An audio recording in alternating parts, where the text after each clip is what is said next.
Part 3 में हमने पढ़ा था कि गोरीज 4 स्लेव्स, यानी कि गोरी के क्या थे, 4 गुलाम थे, है ना। मोहम्मद गोरी के बारे में हमने पढ़ा था। अब देखिए दोस्तों, जब मोहम्मद गोरी की मृत्यु हुई तब वो मतलब कि उन्होंने जो अपना पूरा जो एरिया उसने भारत के अंदर या हिंदू सल्तनत के अंदर जो जीता था वो पूरा किसको दे दिया था, अपने गुलामों को दे दिया गया था। तो उनमें एक गुलाम थे यलदोज। पिछले वीडियो में हमने जब डाला था तो फर्स्ट स्लेव जो थे वो थे यलदोज, जिसको गजनी का एरिया दिया गया था। एंड 4 स्लेव थे कुतुबुद्दीन ऐबक।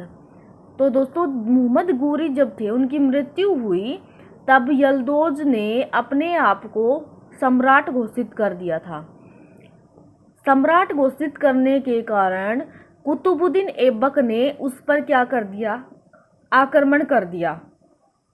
आक्रमण करके पूरे गजनी एरिया को जीता और जीतने के बाद में उसको पूरा अपने अंडर कर लिया था।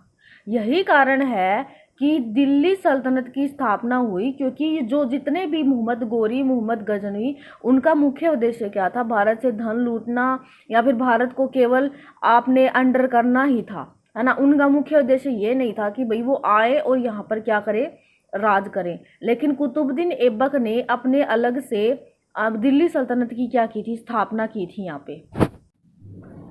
तो दोस्तों, जैसे कि हमने देख रहे हैं 1173 में गोरी ने जो था पूरा एरिया जो था वो अपने अंडर करना शुरू कर दिया था।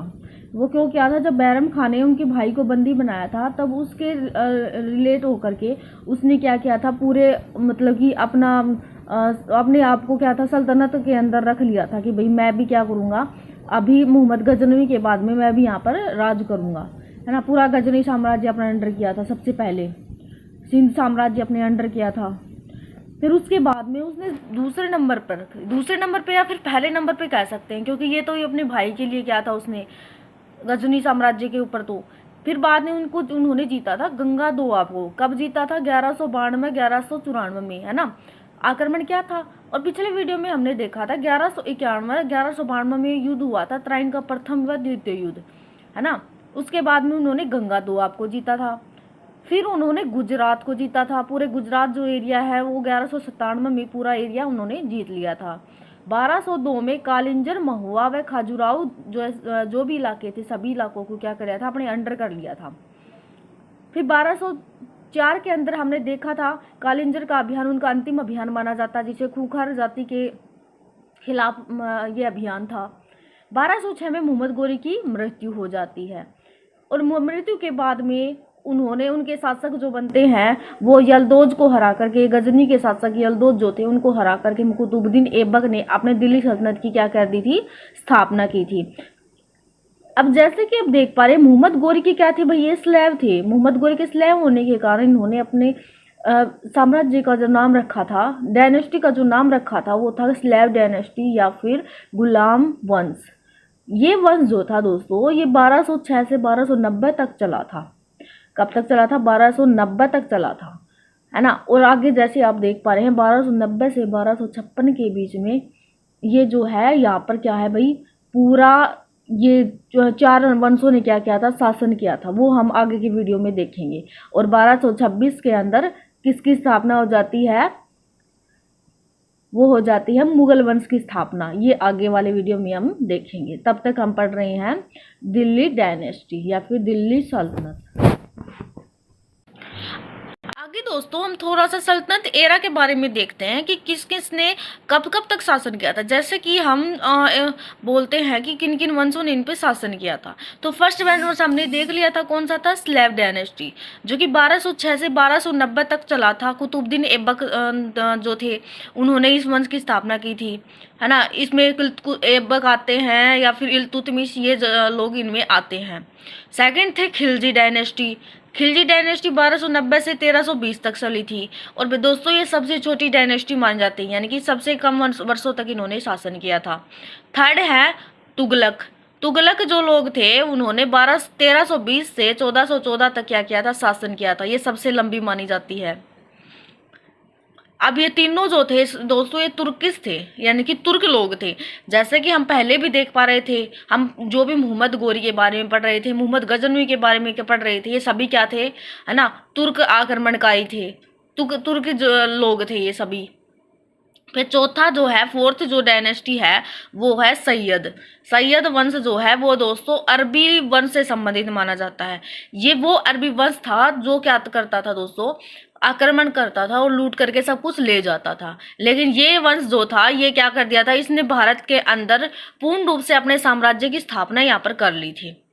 फिफ्थ है दोस्तों लोधी वंश। लोधी वंश जो था वो 1451 से 1526 तक चला था, है ना। जो कि लोधी लोग जो थे वो क्या थे दोस्तों, अफगानी थे। क्या थे, अफगानी।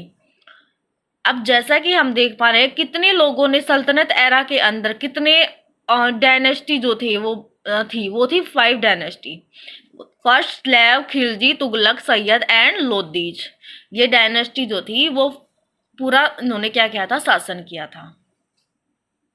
नेक्स्ट स्लाइड में दोस्तों हम देखते हैं गुलाम वंश के बारे में। गुलाम वंश के शासक कौन थे, कुतुबुद्दीन ऐबक। इनका कार्यकाल था 1206 से 1220। ओनली 4 ईयर तक इन्होंने वहां पर क्या किया था, रूल किया था, यानी कि शासन किया था वहां पे। और दोस्तों गुलाम वंश जो थे उनका जो वो कैपिटल जो थी वो थी लाहौर।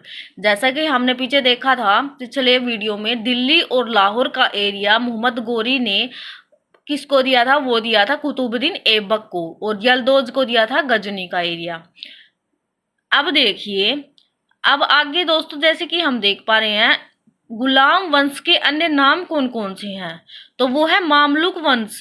मामलुक जो है ये एक अरबी नाम है। अरबी नाम होने के कारण इसका मतलब क्या होता है, इसका मतलब होता है गुलाम, है ना। और एलबरी जो होता है इसका मतलब भी होता है गुलाम। इसलिए इनके क्या है, अन्य नाम रखे गए हैं, वो भी क्या है, स्लेव डायनेस्टी से रिलेटेड ही रखे गए हैं। मोहम्मद गोरी का गुलाम व गवर्नर व सेनापति था कौन, कुतुबुद्दीन ऐबक।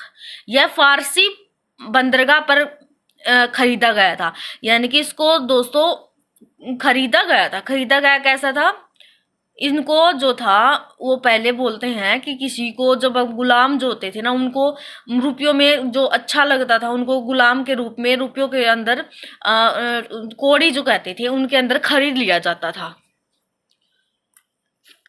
फोर्थ फैक्ट है दोस्तों, मोहम्मद गोरी के समय ऐबक जो थे वो दिल्ली लाहौर के गवर्नर थे दोस्तों। खरीदा था इनको, फिर बाद में इनको दिल्ली लाहौर का गवर्नर बना दिया गया था। मोहम्मद गोरी की मृत्यु के बाद यलदौज सुल्तान बनना चाहता था। मैंने पीछे बताया था दोस्तों कि यलदौज जो था उसको गजनी एरिया दिया गया था, और यलदौज जो था वो अपने आप को सुल्तान घोषित कर देता है। ऐबक ने यलदौज को हरा कर गजनी से संबंध तोड़ दिए और खुद दिल्ली का सुल्तान बना था। यही कारण था कि दिल्ली डायनेस्टी की शुरुआत भारत में हुई थी। शुरुआत में खुद को मालिक व सिपहकार की उपाधि दी गई थी। सिपह सच्चा भी कहते हैं, सिपह सच्चा भी इनको दोस्तों कहते हैं, सिपहकार भी इसको कहते हैं। किसने दी थी ये उपाधि, स्वयं को स्वयं ने दी थी।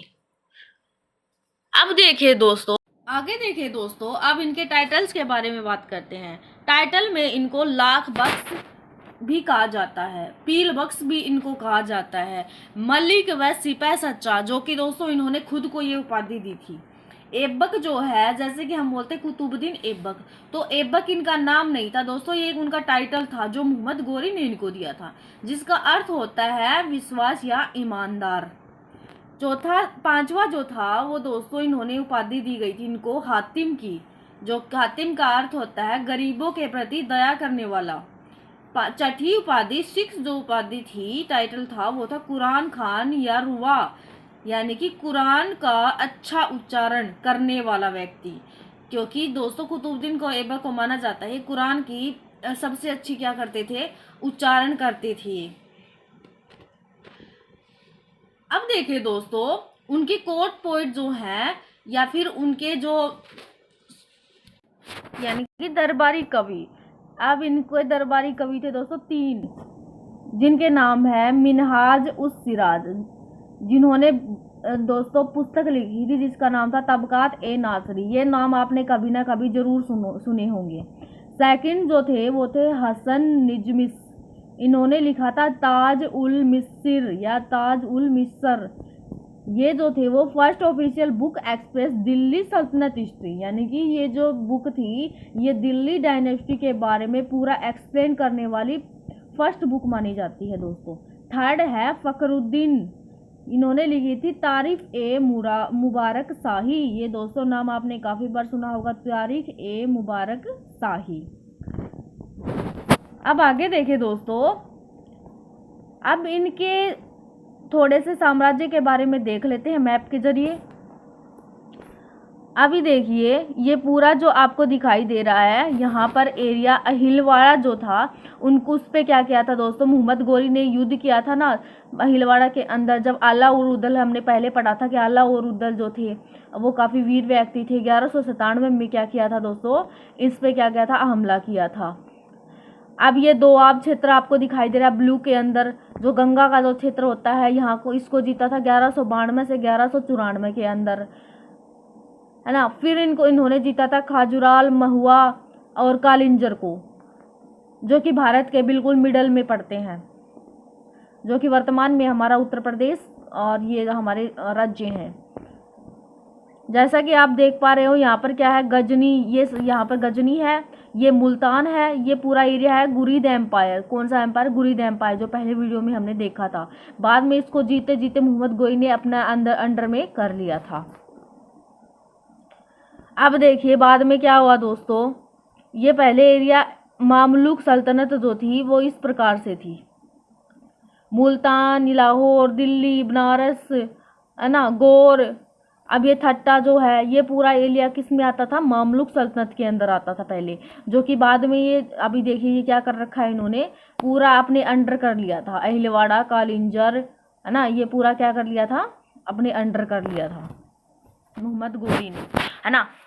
अब दोस्तों आपको एक बात और बता दें कि ये जो था, ये बात हमने पहले शायद मैंने नहीं बताई होगी, लेकिन जो ये मोहम्मद गोरी ने जो जीता था अहिलवाड़ा या फिर कालिंजर, महुआ, खाजुराहो या फिर गंगा दोआब जैसे क्षेत्रों को जीता था ना, तो दोस्तों आपको क्या लगता है, क्या ये मोहम्मद गोरी ने जीता था? तो दोस्तों मैप के जरिए हम थोड़ा मोहम्मद गोरी व कुतुबुद्दीन ऐबक की सल्तनत के बारे में देखते हैं। तो जैसे कि आपको दिखाई दे रहा है ये पूरा गुरीद एम्पायर है, जो कि हमारे जो नॉर्थ वेस्ट में पड़ता है ना। तो ये देख रहे हैं गुरीद एम्पायर। फिर हमने ऊपर बात की थी कि अहिलवाड़ा का जो युद्ध हुआ था वो किस किस के, परमार्दी वर्मन जो थे ना यहाँ के राजा, और आला उदल के बारे में हमने पढ़ा था, जो कि सबसे बड़े वीर क्या थे, सेनापति थे। ये जो युद्ध था 1197 के अंदर हुआ था। फिर है कालिंजर में हुआ था, महुआ, खाजुराहो, इन सभी को जीता था। दोआब क्षेत्र को जीता था बाद में, जो कि गंगा का पूरा एरिया आता है, जो नॉर्थ ईस्ट का जो एरिया है 1192 से 1194 के अंदर, है ना। ये पहले आप देख पा रहे हैं। अब दोस्तों आपको एक बात और बता दूं, क्या ये आपको लगता है कि हमने ऊपर बात की थी कि दोस्तों मोहम्मद गोरी ने ये युद्ध किए थे, कौन से युद्ध, कालिंजर का युद्ध, खजुराहो, महुआ, दोआब क्षेत्र को जीता था, अहिलवाड़ा। क्या आपको लगता है कि मोहम्मद गोरी ने की जीता था? तो दोस्तों आपको बता दें ये मोहम्मद गोरी ने नहीं जीता था। मोहम्मद गोरी जो थे वो क्या करते थे, मतलब कि वो आदेश दे देते थे, लेकिन कुतुबुद्दीन ऐबक ने जीते थे दोस्तों ये, है ना। हम ये मानते होंगे कि मोहम्मद गोरी ने जीते होंगे, लेकिन कुतुबुद्दीन ऐबक ने इनमें इनकी मदद की थी, है ना। वास्तविक रूप से देखा जाए तो कुतुबुद्दीन ऐबक ने इन साम्राज्यों को जीता था। अब बाद में देख सकते हैं दोस्तों जो पूरा नॉर्थ ईस्ट का एरिया है पूरा क्या हो गया था, ये मोहम्मद गोरी मान सकते हैं मोहम्मद कुतुबुद्दीन ऐबक के अंडर में आ गया, जिसमें मुल्तान, लाहौर, दिल्ली, बनारस, गौर और ठट्टा जैसे साम्राज्य जो है शामिल थे। मामलुक सल्तनत इसके अंदर आप देख पा रहे हैं। अब आगे देखिए, ये हमने मैप के जरिए पढ़ा कि किस किस क्षेत्र को जीता था। हमने ये बात भी की थी ऊपर कि कौन कौन से क्षेत्र को मोहम्मद गोरी ने जीता था। आगे हम बात करते हैं दोस्तों दिल्ली डायनेस्टी जो थी, दिल्ली डायनेस्टी के अंदर आर्ट और कल्चर कैसा था, कहाँ तक पहुँचा था आर्ट और कल्चर, क्या अच्छा था या क्या बुरा था। तो आगे देखिए दोस्तों उन्होंने क्या क्या जो थे बनवाया था, क्या क्या उन्होंने स्थापना की थी। वो थे कुवत उल इस्लाम मस्जिद। इस मस्जिद का नाम किसने नहीं सुना, क्योंकि दोस्तों ये जो मस्जिद है ये भारत की पहली मस्जिद मानी जाती है, मानने को तो, है ना। ये दो मस्जिद जो है ये दिल्ली के अंदर है। इसको दोस्तों इंडो इस्लामिक कला में बनाया गया था। इंडो इस्लामिक कला क्या होती है, जब हिंदुस्तानी और इस्लामिक कला जब दोनों मिक्स करके जब बनाया जाता है, और उस स्थापत्य कला को इंडो इस्लामिक कला बोलते हैं दोस्तों। इसके प्रांगण में लोहा स्तंभ है, लोह स्तंभ जिसको बोलते हैं, जहाँ पर चंद्रगुप्त द्वितीय की स्मृति में देखने को मिलती है। कहाँ पर? कुवैत उल इस्लाम मस्जिद के अंदर। अब है थर्ड फैक्ट है इसमें दोस्तों, 27 हिंदू व जैन मंदिरों को तुड़वा दिया था। इसके लिए बनाने के लिए क्या किया गया था, 27 हिंदू व जैन मंदिरों को तुड़वाया गया था कुवैत उल इस्लाम मस्जिद को बनाने के लिए दोस्तों। बहुत बड़ा फैक्ट है ये। और देखिए आगे देखिए दोस्तों, भारत की जो प्रथम मस्जिद है वो तो कौन सी है दोस्तों, कुवैत उल इस्लाम तो है इंडो इस्लामिक शैली में बनी प्रथम मस्जिद। लेकिन भारत की प्रथम मस्जिद जो थी वो है चेरामन जुमा मस्जिद, जो कि 629 एडी में त्रिशूर जो है केरल के अंदर पड़ता है, वहां पर थी दोस्तों। अब देखिए जैसे कि 500 ईसा के अंदर तो मुस्लिम साम्राज्य की मुस्लिम जो थे उनके इस मुस्लिम धर्म की क्या हुई थी, स्थापना हुई थी। 629 ईस्वी में उन्होंने अपनी प्रथम मस्जिद जो थी वो केरल के अंदर बनाई थी। अब सेकंड जो था वो आर्ट और कल्चर के अंदर था दोस्तों, 2.5 दिन का झोपड़ा, जो कि अजमेर के अंदर स्थित है दोस्तों। ये दो थी, ये विग्रहराज की संस्कृत विद्यालय था पहले यहाँ पर, लेकिन इसको तुड़वा करके दोस्तों क्या बना दिया गया था, कुतुबुद्दीन ऐबक ने 2.5 दिन का झोपड़ा यहाँ पर बनवा दिया गया था। और दोस्तों इनके जो दीवार है 2.5 दिन के झोपड़े की, वहाँ पर दीवार पर हरिकेली जो है नाटक जो थे वो क्या है उसके साक्ष्य मौजूद है। अब इससे स्टोरी देखिए। मुस्लिम सिखों का मानना यह मस्जिद मनुष्य के क्षणिक जीवन को बताती है। मुस्लिम जो सिख थे, शेख जिनको कहते हैं, उनका मानना था कि ये मनुष्य के जो क्षणिक जीवन है, क्षणिक जीवन जिनको कहते हैं, क्षणिक जीवन के बारे में ये बताती है। कुछ मानना था कि कुछ लोगों का कि यह 2.5 दिन में बना था, इसलिए इसका नाम जो था वो 2.5 दिन का झोपड़ा पड़ गया था। इसके बारे में अलग अलग क्या है, दंत कथाएं मौजूद हैं। दंत कथाएं को मतलब होता है जो पहले से चली आ रही कथाएं होती है। अब थर्ड फैक्ट है, थर्ड आर्ट एंड कल्चर है कुतुब मीनार, जो कि दोस्तों कुतुब मीनार जो थी कुतुबुद्दीन ऐबक ने बनवाई थी 1193 ईस्वी में। इसका कार्य शुरू करवा दिया गया था।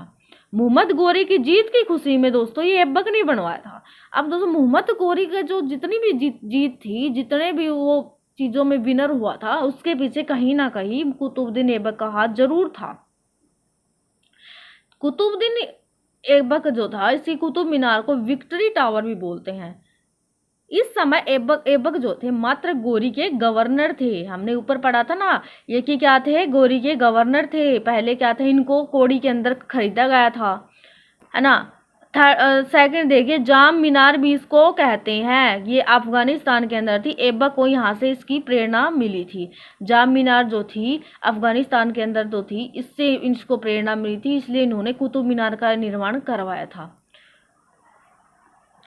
कुतुब मीनार का नाम जो था ख्वाजा कुतुबुद्दीन बख्तियार काकी के नाम पर था दोस्तों। ये हम ये सोचते होंगे शायद कुतुब मीनार कुतुबुद्दीन ऐबक के नाम पे पड़ी होगी, लेकिन दोस्तों ये ख्वाजा कुतुबुद्दीन बख्तियार काकी के नाम पड़ी थी। ये इनके गुरु थे। इनके ये जो थे ये कुतुबुद्दीन ऐबक के गुरु थे। कौन? ख्वाजा कुतुबुद्दीन बख्तियार काकी। अब तो फोर्थ फैक्ट है दोस्तों, मोहम्मद गोरी ने तो सिक्के चलाए थे लक्ष्मी देवी के, लेकिन ऐबक ने खुद के नाम के कोई भी सिक्के नहीं चलाए थे। ठीक है, अब देखिए इनकी टूम जो थी, कब्र जो थी दोस्तों, वो कहाँ थी? लाहौर के अंदर बनाई गई थी। कुतुबुद्दीन ऐबक की कब्र कहाँ थी बनाई गई थी? वो थी लाहौर के अंदर। तो दोस्तों इस वीडियो में हमने मोहम्मद गोरी के स्लेव कुतुबुद्दीन ऐबक के बारे में पढ़ा, दिल्ली डायनेस्टी के बारे में पढ़ा, है ना। सल्तनत एरा जो थे, इसमें 5 जो थे वो डायनेस्टी थे, इनके बारे में हमने बातें की। तो दोस्तों अब हम आगे देखेंगे दिल्ली सल्तनत एरा, जहाँ पे इल्तुतमिश का शासन था, है ना। ये भी क्या थे दोस्तों? ये क्या थे? ये भी तुर्की थे। तो दोस्तों वीडियो अच्छी लगी तो लाइक सब्सक्राइब कीजिए, एंड ऐसी वीडियो से बने रहने के लिए हमारे चैनल पे विजिट करते रहिए। थैंक यू दोस्तों।